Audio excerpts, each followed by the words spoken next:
Hello, everyone. Welcome very much, and good to see you all. Today, I'm honored, as I'm always honored, but special honored because I have Caleb Christopher with us, who is the champ of TCing, and he planted the first seeds of TCing and the organization in Sub 2. And he has taught many of us on how to do things. And then he started his own company, Creative TC. And very often when we see problems in Sub 2, like, holy crap, the due on sale got called. What the frick do I do? And you look down the post and it's Caleb Christopher, quick, go to Caleb Christopher. So I do like to, give credit where credit is due. Welcome, Thank you. Caleb. Thank you. I would appreciate it if you also introduced yourself in some way. Absolutely. I exist as I do, as you know me, because when I did my first couple of deals, I was JV. I drink from the fire hose, learn all the stuff. I joined Sub 2, learned from Pace, watched the vault, jumped on somebody's team to be a creative closer, found no good calculators. So I built my own calculator to underwrite, which there's a training in the Zoom vault. If you're Sub 2, people still call me and say, hey, thanks for that. And then I got my first couple of deals under contract. I learned the things to say. I talked too long on the phone. I learned also, so I don't do too much closing anymore, but I still can. And boy, who's in charge of these deals? There was no TC training or anybody in charge of that stuff before, and all it was is you got trained how to get into the deal, but not how to run it or get out of it. Boy, so I'm looking around like, who can help me? Nobody's helping. Posted on the Facebook groups. Nobody's sharing SOPs. I said, fine, if nobody else will, then I guess I will, because the community needs this. Because now that I've been in here, whoa, there's no ethical guidance. The title company doesn't care about what happens. They just care about closing it. The wholesalers are in it for the money and they want to get out and move on. And in these creative deals, there's a lot of stuff that really matters. You're setting people up to be connected with one another for a long time. So there's a lot that matters, and I care, and I want to set the standard right here. So I did. I told Pace Morby, I said, let me teach people what I learn as I learn it. I'm smart and I care. That's what matters. He said, do it. Yeah. So 2 hours every Saturday for a year, I taught TC training inside the Sub 2 community. And do I remember that? Because at that time, it wasn't super formalized. I mean, No. Caleb was setting the standard and he was preaching, and Grace also was helping. There were a number of people that were helping, that were stepping up time and time again. And I was not interested in being a TC, but I was there every Saturday. Yeah. So when I look back at it, it turned out to be a bit more of a deal engineering. And that's really so. But the value that it was raw. We were saying what we learned as we learned it, and it was raw. So, well, that reminds me. Let me write that down. I need to go talk to Pace about starting a deal engineering Zoom. There you go. There you go. And a deal engineering is a very good way of saying it. But, yeah. So you might ask, well, why did you go, Effie? You didn't want to be TC. Why did you go? I said to myself, damn, I'm going to need a TC. I don't want to do the paperwork, and I'm afraid I'll do it wrong. So I got to go and find out who is quick, who is there all the time, who's doing the homework. Yeah. He gave us homework. Yeah. Like Pace does, anyhow, he was a bit of a taskmaster, and that was good. It made Ask my employee. My employees bought me a hoodie that says nitpicky across the front, and it's one of my favorite hoodies I've ever gotten. Nitpicky, I love it. And the group grew. It grew because people realized, wait, I don't want to be a wholesaler, or I don't like necessarily being on the front lines, but I'd love to be able to assist with the paperwork. So the avatars got born, so to speak, and it's definitely something that is, like I say, not for me and not for everyone, but everyone needs one. It's extremely valuable. And it has grown from those days. I realized there's a distinction between, because again, it was more of a deal engineering Zoom. I realized there's a difference between transaction coordination and transaction consulting. And so Creative TC now stands for Creative Transaction Consulting, because we go far above and beyond the coordination piece. Well, that is good to know. And I do want to ask you a little bit more about that. But before I do, I want us to go back to your beginnings. So, yeah. No. Yeah. Okay. So I would like to know a little thing or two about you when you were just a little kiddo. Talk to me about what kind of child you were. I was an only child. I lived in the woods, and so I spent most of my time outdoors swinging sticks at other trees and sticks and chasing Seriously? animals. Oh, yeah. I thought you were, kind of telling a story or something. No, no, no. I was a regular Huck Finn or Tom Sawyer. I mean, I wasn't as devious as them. I was mostly alone. Oh, that's so funny. That's so funny. But yeah, that back in my heyday. Look at that. What a cutie patootie. How You old know, were you here? I think I was turning 1 at that time. At my first birthday party, they had stuck a piece of cheese to my head. Before that was even a thing. Apparently, it's a thing nowadays, but there was cheese stuck to my head and I was confused. And my mom would make so much fun as I was growing up. And I'm like, this isn't funny. I was too young. Yeah. You're picking on a helpless child. Oh, that's so funny. Well, you can tell you're a thinker right from there. And now it's a bit of a jump, but whoop, what's going But on yeah. here? Well, if you zoom in on the glasses, that's my 8-year-old now. That is your 8-year-old. Yeah. Very nice. That's so that was a St. Patty's Day thing. I stained a mop head. I stained it green and turned it into a wig like that. Cool. Yeah. Very cool. Just There's a silly real stuff. fun side to you, which I think, Yeah. yeah, I think you can't take yourself too serious. Like I deal with heavy questions, concerns, people default on each other, like really heavy stuff. But man, if you can't keep a light heart in a lot of things, you're gonna have a hard time in life. yeah, yeah. And you do enjoy laughing So much. and also sleeping on the Laugh at job. me here. Dude, yep. Sleep on the job as a dad. Your daughter's gorgeous. She's so cute. I've got one straight haired child, and that's the one. My Wow. wife has curly hair, and the other 3 have curls. Wow. Well, it's pretty beautiful. So you have 3 altogether? Okay. Wow. 2 boys, then 2 girls. That's a nice number. I saw your little live that you did yesterday on the barbecue. I was like, I'd like to be there.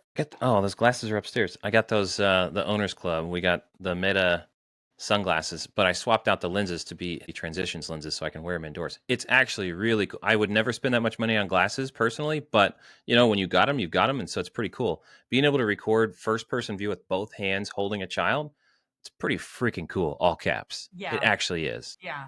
The only thing is you have to disclose because I had someone. It's got a blinking light. Yeah. Well, he was like a little bit like that. And I was like, what the hell is going on? And after a few minutes, I realized that I was not happy. I wasn't happy. I was like, what the heck, you? Not Yeah. fair. With the kids, it's also pretty good because now there's not something, there's not this between us the whole time. It's not, you're not smiling at my phone, right? That's not dad. Yep. Yep. Really cool. That was part of the Owners Club gift box this year. Yep. I renewed this year. So I'm an Nice, Owners Club nice. second time. Yeah. Wow. I haven't talked about the Owners Club here very much. Briefly tell everyone what it is. Owners Club, currently the highest tier engagement you can get with Pace Morby and his groups. I've got a history where now I didn't buy into Gator or top tier. I got sub 2 as my first mentorship ever. What a blessing. How complete is sub 2 compared to other mentorships? I go speak at other mentorships and they only teach basic wholesaling at $10,000. That's their entry price. And they're like, yeah, we don't touch creative. And I'm like, can I come in and be a guest speaker? And they're like, yeah, sure. That'd be great. I'm like, cool, let's do it. So sub 2, what a value. If you're not in sub 2, hit up Effie and get her referral code. What an incredible place to be. I'm serious. I'm serious. Thank you very much, but I would have to look for it. Actually, Well, it'll be worth finding. Yeah, it is. It is. I myself joined with Gator. I came in contact with Pace before Gator started. So then when he opened it, he was talking about it. When he opened it, I joined. And then after 2 weeks, I knew I needed to join sub 2. What is this sub 2? Yeah, I mean, sub 2. As good as whatever other programs he opens are, sub 2 is his baby. That is his lifelong love, and everything else is a redheaded stepchild. And it's great. Exactly. It's great, but sub 2 is the stuff. That's where to be. Yep. So I joined sub 2, then I went to sub 2 Mastermind in June of 2022, and then he opened Owners Club last year at Squad Up Summit. Dude, nobody could tell you what Owners Club was or was going to be, and it's still hard to even say. I'll say that, but you know what? When I bet on Pace, I win every time. Every time. That's true. Yep. I'm willing to make that bet. That's true. He is a fantastic leader. Yeah, he is. He's fantastic and a genius too. So that between the Dude, two, I realized this year, like 3 weeks ago, I went to a business mastermind. Guess who sent me? Pace. Mr. Pace Morby. I called him. I said, I need a favor. You're in this mastermind. Can I use your ticket? Because I know you're not going. He said, I'll get you in. But that's literally, that's part of the benefit of Owners Club, right? You're up close, in tight with him, and we're friends. And so he sent me to that. And one of my takeaways is that there's line level employees, and then there's like these top level visionaries. I'm one step below that top level visionary. Pace is the 5, 10, 20-year industry changing visionary. And I'm like a real tactical, like, all right, I can align with that. Here's how. Not the what, but the how. And so inventing a what is like a short term 3 to 5 year plan, but he is way long term impressive. Totally. Yeah. Okay. So this is definitely turning into a commercial for. Hey. That's how I got here. I know. Because he's got that vision, and I bought into that vision, and I love it, and it turned into something wonderful. And I think that's how all of us got here, to be honest. That's true. It's true. Yeah. What, when you were a child, did you want to be when you grew up? I always thought it was weird for people to pick stuff ahead of time. Astronaut. I'm like, yeah, for real. I'm like seeing fourth graders choose astronaut. What did you think when you were in high school?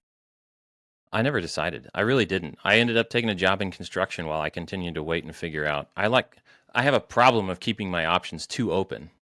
So, yeah. So you worked in construction. What kind of construction? Residential remodeling. Okay. Usually for like high-end houses. It was a small specialty crew. Nice. And was that in Kansas, right? Yes, I'm on the Kansas side. So we work both sides of the line. Okay. Is that what got you interested in real estate? How was it that you even came to Sub2? No, shoot. Construction was fun. It's easy. Like I enjoy that stuff as work. But I ended up going to prison for 5.5 years after. What? Yeah, as a guard. I worked at. You little Yeah.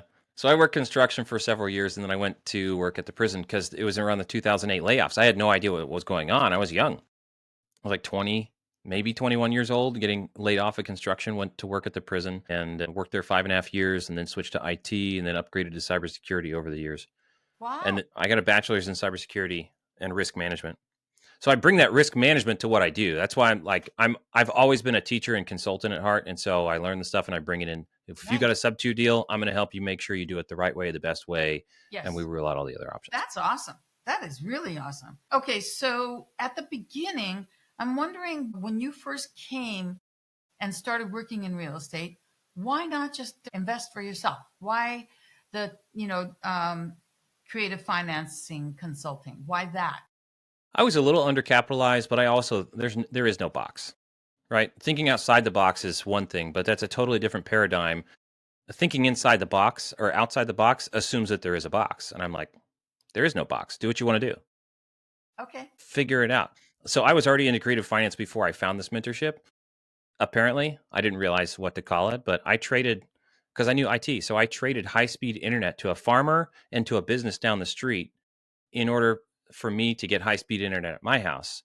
And I traded the high-speed internet for a furnace and AC repair at my rental house because I know long-range wireless. So I set up a tower on top of a building and shot it up the hill and then reflected back to the farmer's house and put it on solar and wind power combined and shot it over to this other business, set up all their internet. And then I had to shoot it down the hill 3/4 of a mile away from the where we got internet. And that's how I got high speed at my house so I could work from home for the first 2 years I moved to this house.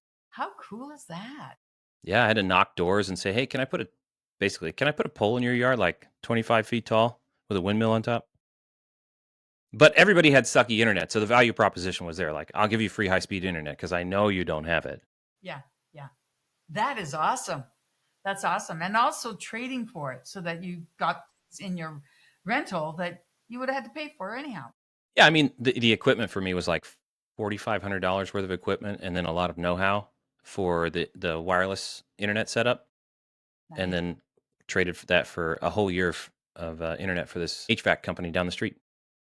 I love it. That is definitely creative, and that is leaning towards, what Pace says. Yeah. So then I watched all of Pace's stuff, and I'm like, take my money, let me in. I want to learn the details. Right? He knows the what. I want to learn the how.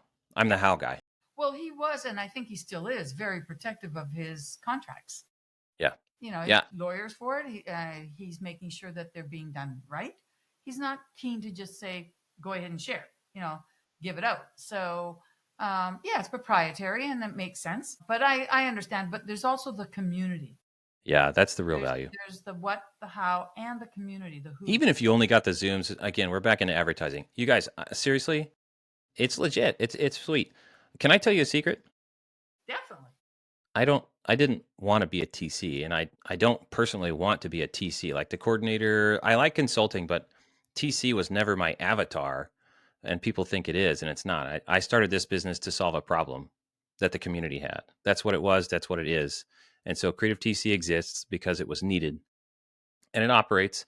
But truly, I'm a visionary. I'm like a partial visionary, but I'm not tactical how to. I figure out the how on everything. Got it. Yeah, well, the consulting would be visionary, where you're looking and figuring things out. That makes sense. But the transaction coordinating is paperwork, and Yeah. yeah, Well, I so know the how the latest how that I'm working on is how to defeat the due on sale clause. And so I started DOSGuard in November, and we've been pushing towards, we fixed a bunch of due on sale for people. And so now I want to provide a pre-mediation at close of escrow if you want to buy DOSGuard code. that's interesting. Do tell, because Do that's tell. one of the questions I have is, Well, good. you know, the due on sale clause. It got called on me on my first deal ever. Are we dealing with that one? What happened with that? Okay, No, so I asked because sometimes I don't know that stuff, and people are working with my team, and I have no idea because I've got a team. yeah, yeah. No, as soon as I posted it, my phone was ringing and I was annoyed. I was like, who the heck is calling me now? I got to figure out who else to reach out to. And it was Chai. And Chai's like, I just want you to know I got you. I go, got me what? I didn't even realize that within a second he saw the post. So he guided me through, Excellent. and it was long and scary.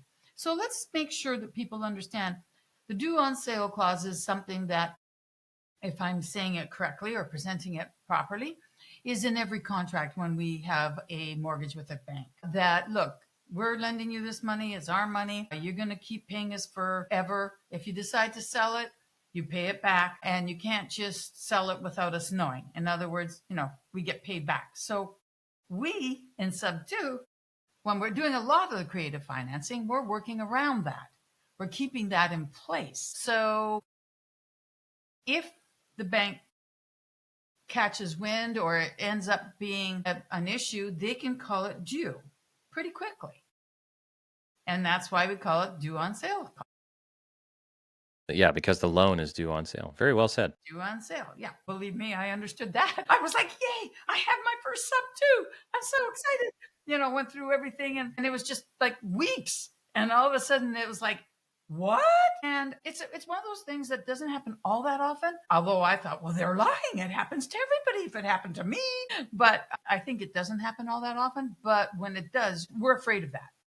So talk to me about how you deal with it and what you're looking to offer in the pre-close. Yeah, because that would be very valuable. I mean, I equate due on sale to shark attacks, right?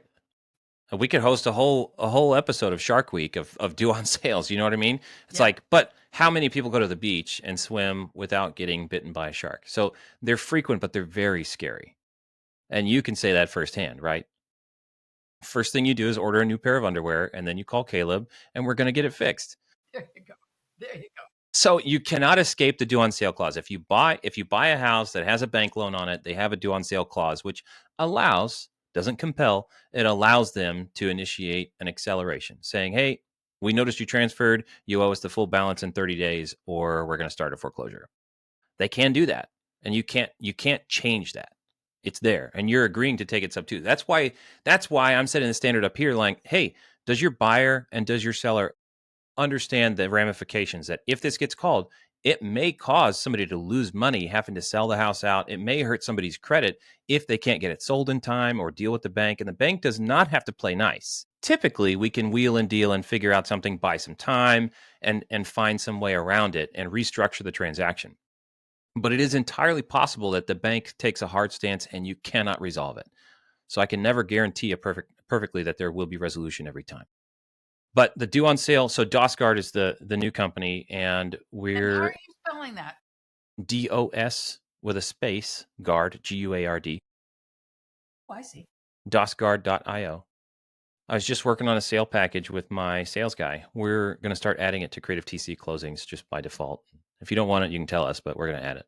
Okay. And that's so due on sale remediation for us. If it's after the fact and you come knocking and asking to help, then we start at $4,000 for that. Yeah, it's not cheap. And we've done 20 plus so far. Oh, way to go, The Kelly! That's most, awesome. and I didn't want to start Give us DOS Guard some until I had actually fixed it. Yeah, well, that's awesome because of how many people, Fake it till they make needed it. to change their underwear Yeah. got some help. Yeah. Yeah. And so we've done at least 20 by now. The most difficult has been Rocket Mortgage, and Rocket Mortgage just bought Mr. Cooper. So that's a lot of loans that are just like, that's very recent news as of April 7th.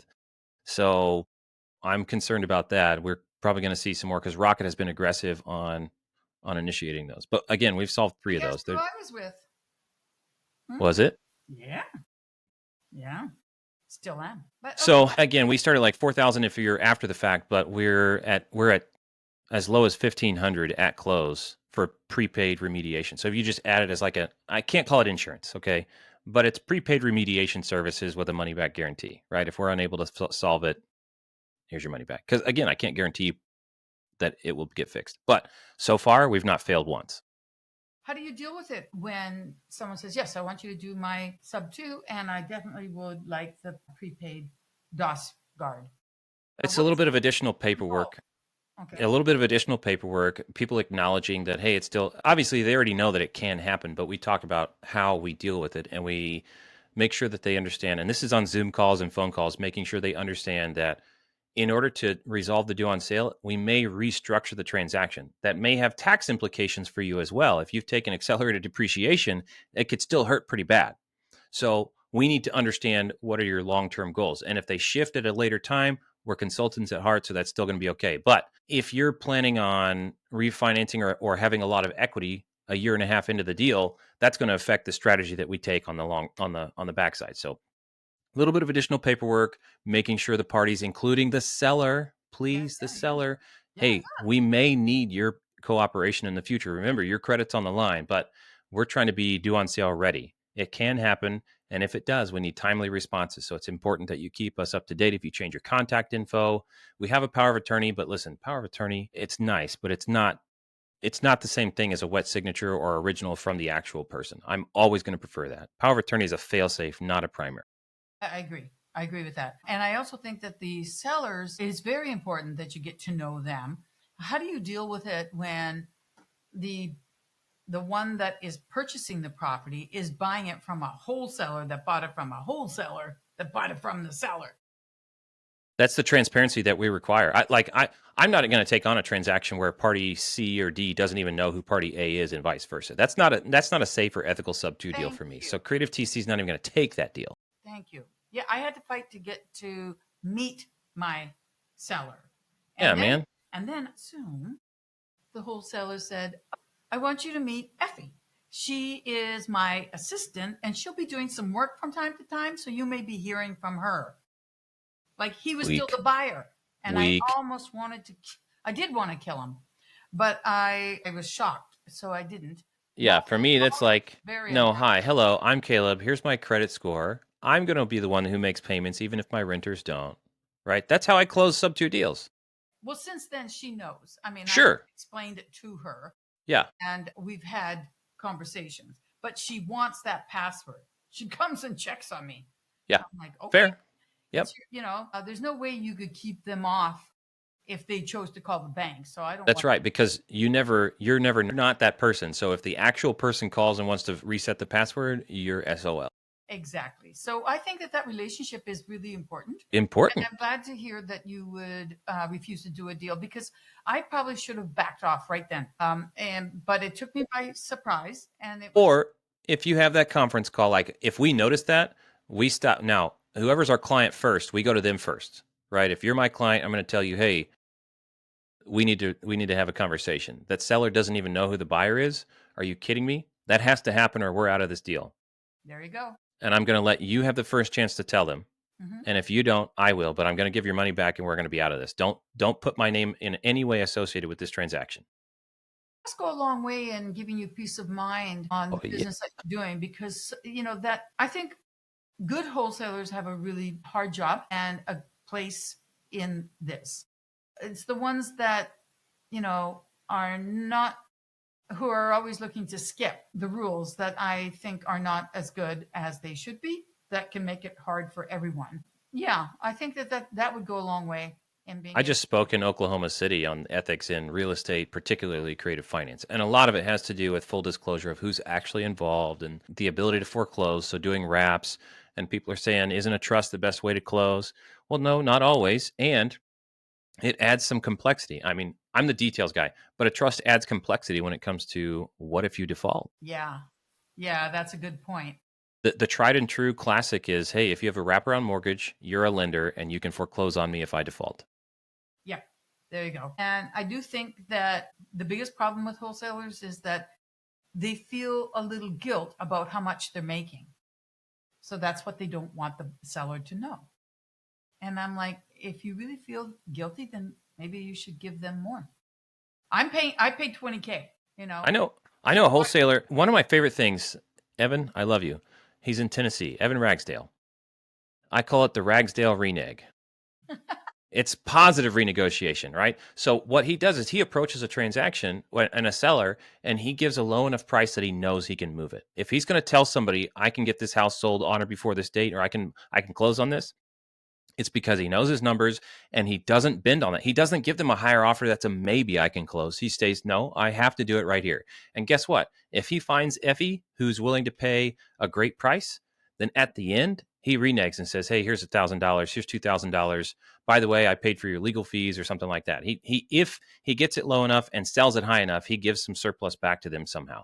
That's Pays off their car, Yep. whatever, because he gets into the story. That's the deal with creative finance deals, you guys. There's a story, and you have to speak to that and talk to that and bring real solutions. Absolutely. Absolutely. Now, you have said that one thing that will disqualify is cash, realtor, and keeping it. Well, yeah, Explain that. How could you, and explain the process and why it's so critical? that is how you close a creative deal. Like I just said, there's a story behind every deal. So when you understand the story, that's when you can bring a solution. If I want a deal that's not going to fall apart at the closing table or right before it, then I want to make sure I aggressively disqualify a cash offer. Cash is easy, fast, and simple. Always go cash if you can. Cash, then the realtor route. Why won't the MLS work? Do you have something against realtors? Can you not afford to pay the commission? Do you what is it? Are you upside down on the property? There has to be a reason. You need to disqualify the cash offer, the realtor route, and keeping it. Effie, if you're selling a house or if you've got a house that I'm considering buying, why can't you? What's wrong with the cash offer? Oh, it's too low. Like we already know that, but I need you to say that to me if you're the seller. Well, why not use a realtor? They may have already had it listed for 180 days, right? It may already not be selling, or it may not pass inspection, which knocks off all the retail buyers. Or you may Exactly. not want to handle showings, whatever your reason is, but I need to know your reason. And then I'm going to finish with, well, why don't you just keep it? Like, I mean, you can put tenants in there. I mean, that's my plan. If I buy it, I'm going to put tenants in there. Why don't you do that? You could cash flow. But what I'm looking for is a qualified answer from them that tells me they're not even considering that. It's not an option for them. And when the seller tells me cash doesn't work, and when the seller tells me the realtor route won't work, and when the seller tells me they don't want to keep it, guess what the only solution left is? Creative. Guess who's not going to back out on my deal? The seller. They're That's like, right. there's a solution. There's a solution without going through bankruptcy. And so now it's not me pitching stuff. It's me saying, here's what I can do for you, given your situation. It also allows me to ask what would otherwise be very invasive questions. What are you going to do with the money? Well, that's none of your business. It kind of is if I'm helping you build a solution here. So it gets past a lot of those barriers that people would otherwise put up on a cash offer or something else. And I like to put it this way: instead of just me versus the seller, I get to come around to their side of the table, put my arm around them, and say, "How can we solve this problem for you?" There you go. Nice. That's the conversion. That's cash realtor and keeping it. It's why I preach that all the time, because I get really solid deals, and you build a relationship with a seller by doing that. I think that's awesome. Very, very nice indeed. With investors, what do you think is the biggest misconception that they have when they start exploring creative financing? Oh, that it's easy. That it's clean, easy, simple, straightforward. It's not the same as a cash transaction. It's not the same as a lender transaction. There are emotions involved and people with misunderstandings. Insurance is confusing. Ugh. Yeah. Also, that it should be fast. Like you should get one. You should be able to find them. All these people are going to go through foreclosure. They should be willing. Yeah. It is interesting to see, and I think that was one of the stressors I had felt, um, because I didn't come across my first sub two, and I don't need any more, but my sub two, until almost a year and a half. That was a lot of work. Yeah, it is. If you're doing underwriting the right way. Now, if you're cashed up and you can afford to just take a deal and hope it succeeds, that's fine. But that's not how it is for a lot of people, and they're expecting it to cash flow, but they're not expecting the increase in taxes or insurance or whatever else comes. So their underwriting hasn't factored those things in. I Mhm. think another mistake they make is they assume that if it won't cash flow as a rental, they can just wrap it. Yeah, Which is, yes, you can probably sell it on a wrap or a lease option, probably, but you haven't factored in the time that it takes to do that. It may sit 3 to 6 months when you're trying to price something over market rate. Finding those buyers takes a while, finding the right buyer and exactly. getting them qualified. Exactly. I'd like you to talk a little bit more about wraps versus the sub two. I mean, subject to, we know we're just taking the seller's mortgage over and hopefully taking advantage of a low interest rate and helping them get out of a situation. And we're the end buyer. So explain how a wraparound mortgage works and what's involved, and why do so many go wrong? It's a loaded question. No. The All right, so what I call a naked sub 2 is when you just say I'll take over your payments. Now, when I started doing paperwork, sub 2 was just a sub 2, just taking over the payments. There wasn't even a promissory note for that. Nothing. And so I created a document called Promise to Pay Mortgage, and I started adding that to my closings. And literally, it's a promissory, it's like a mirror promissory note, even if you weren't going to do a wraparound mortgage or deed of trust. But okay, so I was going to say let's go back, but let's go forward to wraps. Wraps are, you ever see a Chipotle burrito? Oh, yeah, of course. Yeah, they're pretty fat, big. Well, if you buy a 7-inch tortilla at the store, there's no way you're going to fit that tortilla around an already existing burrito like from Chipotle. The thing about a wraparound mortgage is it's the terms and conditions that need to be large enough to fit around that underlying mortgage. What I mean is you can't have a lower rate, you No, can't have a lower payment. Like, no, think of this as the tortilla. The inclusive. wrap has to be bigger, Period. same size or bigger than the underlying note or mortgage. And so when let me ask you a question. I'll put you on the spot. Who gives who a mortgage? You or the bank? Well, the bank usually gives the mortgage, Wrong. That's okay. That's what everybody thinks, and that's okay. That's why I wanted to bring it up like this. They give you money and you give them a mortgage. but they hold the mortgage. Yes.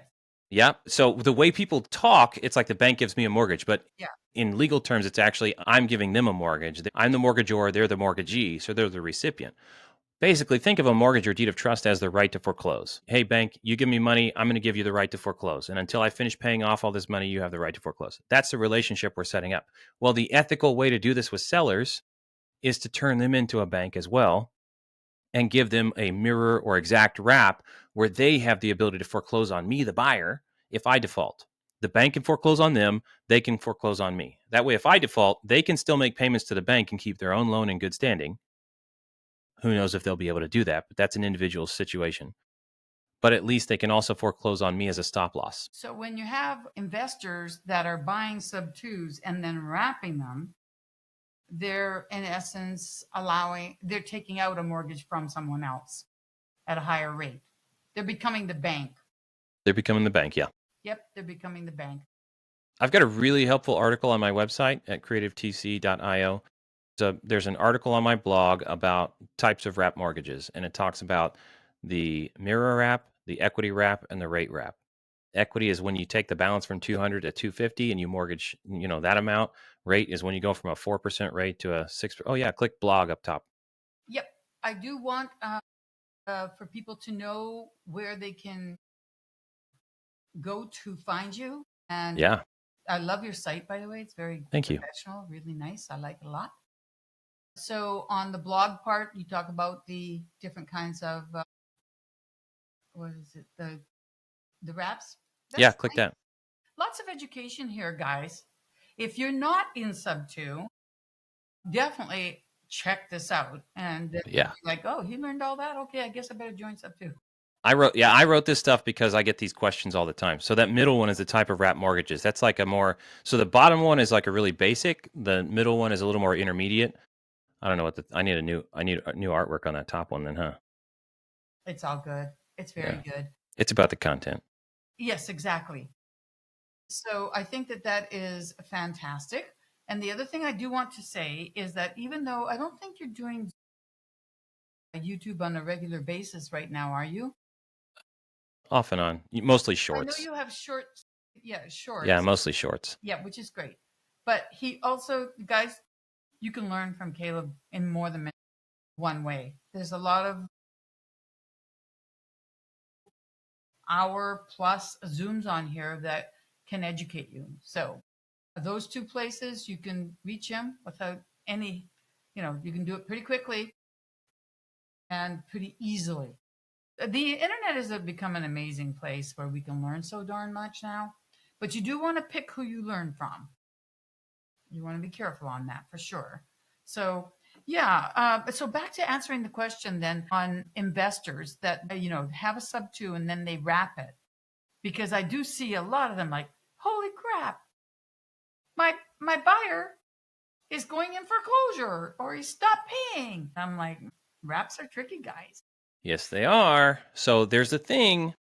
Number one, it comes back to your original underwriting. In those cases, I would bet $5, maybe 10, that they did bad underwriting, meaning they didn't factor in the true holding costs of what it takes to hold on to pay the mortgage and insurance and utilities on that house for as long as it takes to find the right buyer. Therefore, they have to skimp and they get anxious and they skimp on verifying and vetting buyers. And so they'll accept somebody who's not quite as qualified as they should. And then it comes back to bite them with full penalties and interest due, baby, because they passed the bill for too long. So they underwrote poorly, under budgeted for holding costs, which forced them to sell to the wrong person a little too early, which then resulted in, guess what? The unqualified person proved who they were the whole time. Yeah, And yeah. now it hurts. Yeah, and there's something interesting, like when you are choosing a buyer, I think you have to wait for the right person, because if the reason that they qualify is because they've gone through a lot, bankruptcy or a bunch of things that have proven that they are not hesitant to stop paying, why do you think they're going to be any different than you? There are a group of people, which I guess Trump is determined to get rid of right now, that are in the country that may not, have the established credit or the, whatever you want to call it, to be able to do this with banks, because they haven't been here long enough or whatever, but they're hardworking and they've shown they've never had late payment. They've always been very ethical. Those are the people that you could usually bank on, but now I don't know because they might be gone. Even still, so the one thing that overcomes other credit issues is cash. If you have a large down payment, that's going to offset a lot of risk for me. A lot of risk. And guess what I need to do? If you have a $50,000 or $60,000 down payment, I shouldn't spend all of it. I need to save 12 or 15,000 for missed payments and foreclosure costs for if and when that person defaults. You need that emergency fund. Now, 10 houses, do I need $15,000 each of 10 houses? No, you can start to spread that risk across a portfolio if you're building wraps. By the way, if you're doing wraps, don't even look at it if it doesn't cash flow $400 a month after the increase in taxes and insurance. Actually, tax and insurance are their problem, not yours. So don't even look at it if it If doesn't it's their cash flow. problem and they can't afford to pay it, then it won't be cash flowing if they're not paying you. So you should be considering it to a certain Yeah. degree. Can I pause for a second? I have an injured child. Absolutely. I'll go on mute. By the way, guys, this might be a good time for me to say next week we are having our 100th episode, and it's 2 years now. So we're going to be celebrating. So I hope that you'll take that in. A number of guests over the first 2 years will be coming, as well as fans. So I'm excited about that. We're going to be heading into our 3rd year. A lot of work, but it's been a lot of fun. I get to ask whatever I want and I get to meet interesting people. So That is pretty cool. Everything good? Is everything good? There we go. I'm back. Yeah, we're all right. We got a slashed pinky. 8-year-old cut his knife or cut his finger with a knife while he's cutting boxes. I'm sorry. I hope it wasn't a box cutter. No, it was some other knife. I don't know. Yeah. He'll be okay. I've seen those. Yeah. I Yeah. didn't want to put blood on the live stream, but he'll be all right. That's funny. That's funny. So, yeah, wraps are high risk. I think that you do have to have a war chest. You do I need to agree. be very patient, and they're not for everybody. I agree. Everybody. It's not an easy thing. It's really cool to do deals with $0 out of pocket. It's really uncool and unethical to do deals with $0 in your pocket. Nice. I like that. You need an emergency fund. So if you can't get into a deal without spending all of your money to do it, don't do that deal. Oh my God. Somebody was posting that they're looking to take a HELOC out so that they could, invest in a mentorship or something dumb like that. And I was like, wait, you're taking a HELOC out? Oh, it was just nuts. It was just nuts, and you don't have the money for a mentorship, then maybe you should wait. And you know what? It was to learn wholesaling. They're not in sub two. Yeah, It you was can to learn that for free. Yeah, exactly. I was like, why don't you just You connect got to with take action. wholesalers in sub two and get on a team? Learn it, because you might learn that you hate it. And then you Yep. won't have taken up, the roof off of your children's house. Yeah. Don't do that. Don't do that Well, for sure. and again, credit to Pace for helping people understand their avatars, because people come in thinking they're all supposed to be wholesalers, sailors, and no, you might actually be a buyer. You're capitalized, you're interested in this outcome, so you should just be looking to buy deals. You don't have to go start a wholesaling business to be able to buy deals. Yeah. Yeah. That was the first thing I did when I came in. I started interviewing a lot of wholesalers because I didn't understand why that today money thing was such a big deal. And I saw that the churn rate on wholesalers is very high But and yeah, that few people really like it. it's You torture. can, I hated it. I do not want to start a wholesale business. well, Should I? Could I be profitable? I could, but ugh, yeah. Well, some people do well and they enjoy it, credit to but you the, guys. the percentage is small.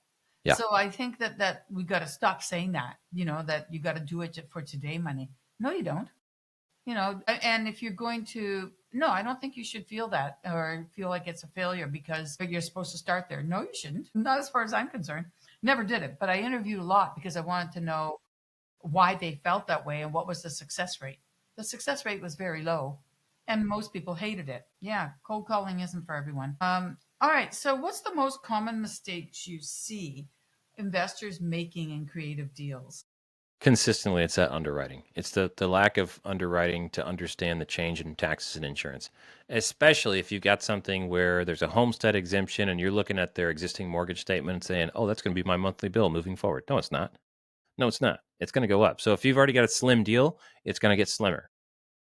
Do you do the underwriting for them or review it or any of that? Yeah. Well, we'll call BS on some of the numbers. If it's pretty close to what they're expecting, or if they're talking, we'll ask what their long-term plans with it for it are. But a formal underwriting session, no. It's more of a gut check. Okay, that's good to know. And what about your own approach towards creative deals from the time that you started in the business to now? How has that changed? There was an anxiety in the beginning about you got to get that one under contract, and I understand where wholesalers are at, especially when you get one under contract, you're pretty anxious to get rid of it if you're wholesaling.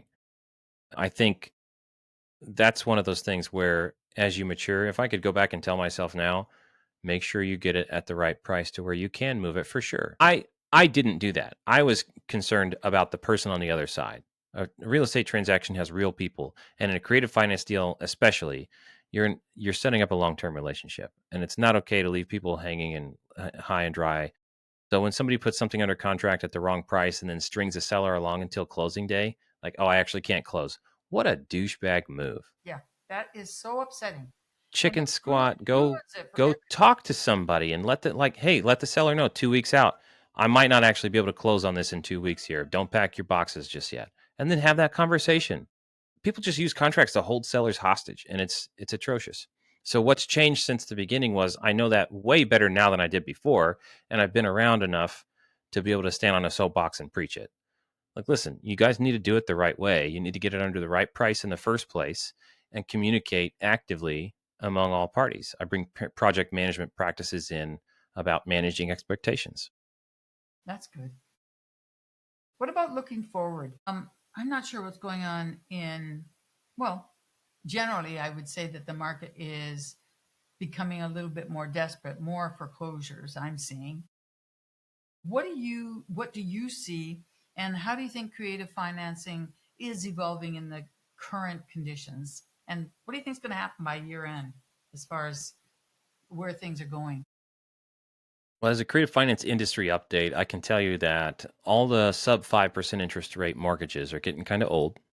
I mean, they're not young anymore. Maybe not old, but they're not young anymore, which means sellers typically have a lot of equity. So nobody want to finance $80,000 worth of equity for $40 a month. So it's getting harder to close some of those deals with a seller being happy with what they're getting paid every month. If they've got equity, it's not just like you're taking over their payments and you put their equity on hold for 10 years. So they're going to want to refinance. Guess what happens when you put a balloon date on that purchase contract? Now you can't sell to an owner occupant. So your ability to wrap to an owner occupant just died. You have to recognize that your entry determines your exit. So industry wise, there's a lot of seller equity that's growing, which is limiting what people can do to put these things under contract in a mutually beneficial way. Interesting. I think that it's still quite navigable. We can still figure ways through it and around it, but a lot of times it's going to end up being balloon payments or being willing to negative cash flow for a little while. It Do you see generally it just people takes doing higher. that? A negative cash flow? Yeah, I mean, I don't see it very often. Most people, it's like anathema to most people. Like, no, negative cash flow. Ugh. But I'm like, hey, listen, here's a paradigm shift for you. Instead of spending $40,000 down payment, if you can put a $10 or $15,000 down payment and do negative cash flow by $200 or $300 a month, how long does it take $200 or $300 a month to catch up to the difference of $25,000-$30,000 worth of difference?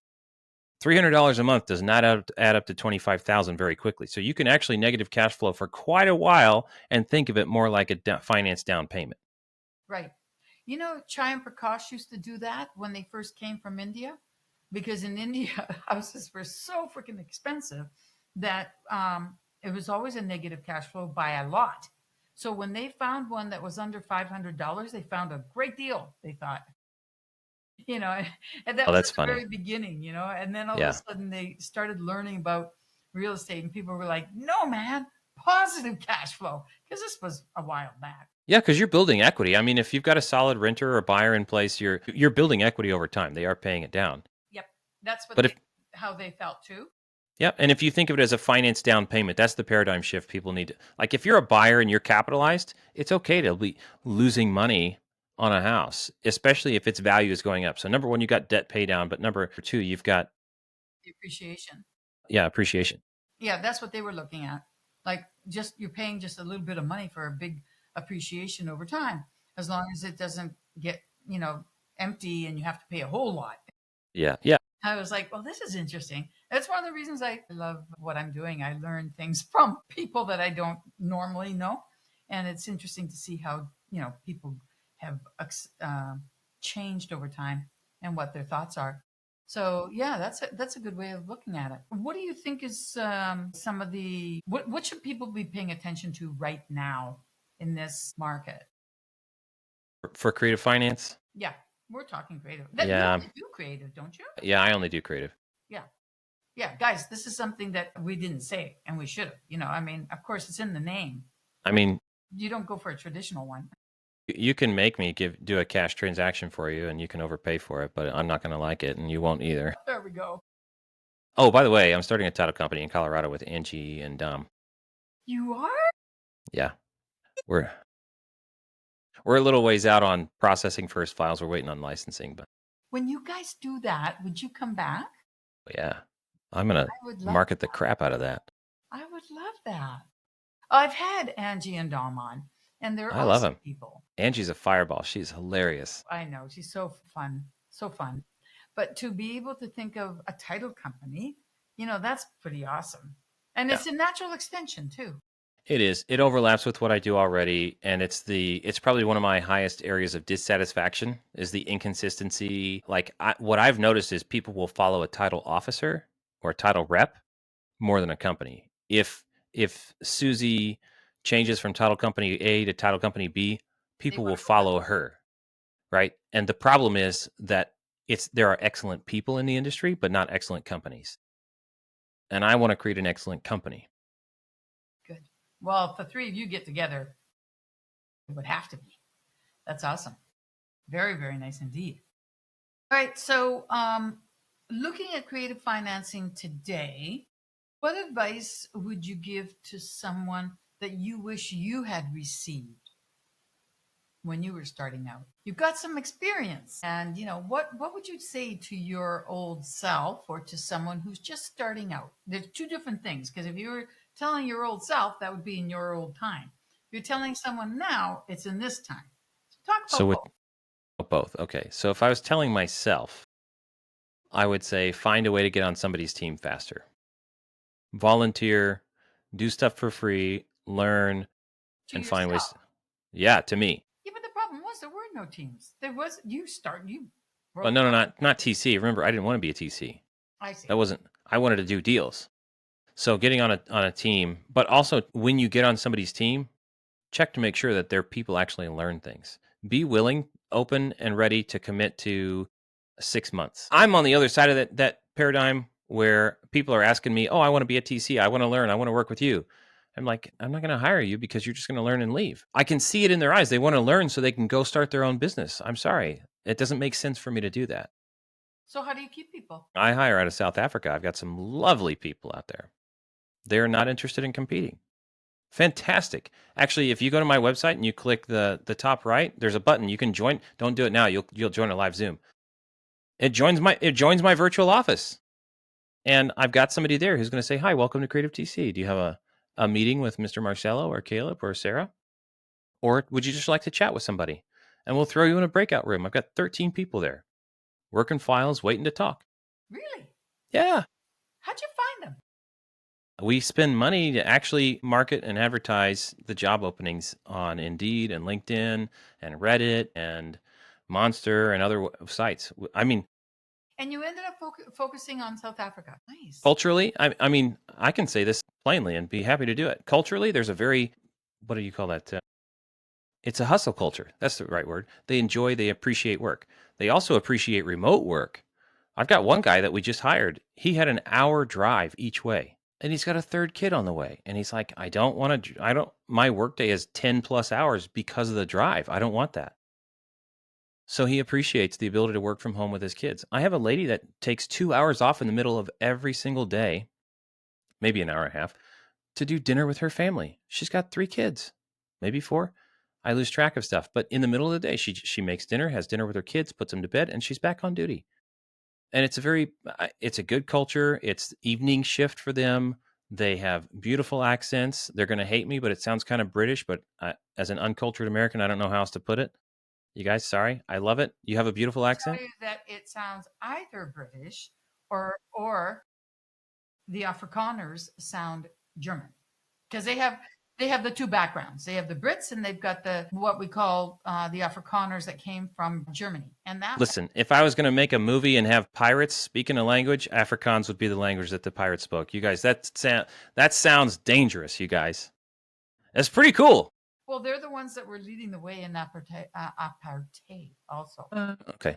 And the Brits just kind of went along or didn't shut up, that sort of thing. That's interesting. Again, lovely accents, Mhm. good hustle culture. They appreciate the work. I appreciate them. It's an evening shift. I've had trouble with night shift people working for me. Also, I used to have VAs from the Philippines. Their culture is not very assertive. And when I'm on the line with a title company rep, I need to be able to be assertive. And so I had to choose a different culture that's okay putting some pressure on somebody over the phone. Yeah. Interesting. I didn't know that. I'm glad. Effie, we've got 198 5-star reviews right now, I believe.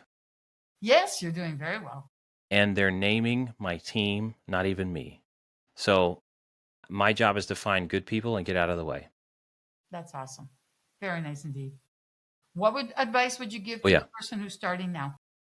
Pretty close to the same. Get on a team sooner than later, but also make sure you understand what you're really after. Start with the end in mind.